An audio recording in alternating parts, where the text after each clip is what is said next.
If you look at your hobbies, if you look at what you love to do and spend time doing, like you said, that's probably on point. Oh, so true. Those moments where you just lose time. What's my passion? You just love, you're in the flow. That's your soul saying, this is what I'm made for. Yes. You know, I have a story about that. Years ago, I had a client, and it was a brother of another client, of a client I had, and he was a fireman. And big burly guy, beard, sitting in my sitting in my chair, I'm working on him here in the office, and he said to me, he said, when I'm fighting a fire, I'm in the zone. I absolutely know that I can tell my men where to go, so that building doesn't burn down. We know where to put people and help that situation. I'm so in the zone there.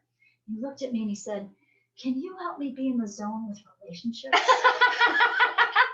I need that too. I was like, wow. I think my mouth just kind of dropped, and I was like, it was like, wow, let's work on that, right? Yeah. But it was such a great question. So when you're in the zone, that's your passion. Just have this knowingness that time goes away. Whether you're painting or cooking or whatever it is, gardening, playing music, whatever it is for you. Yes, do more of that. And when you do that, and you're bringing yourself to it, all the good comes, right?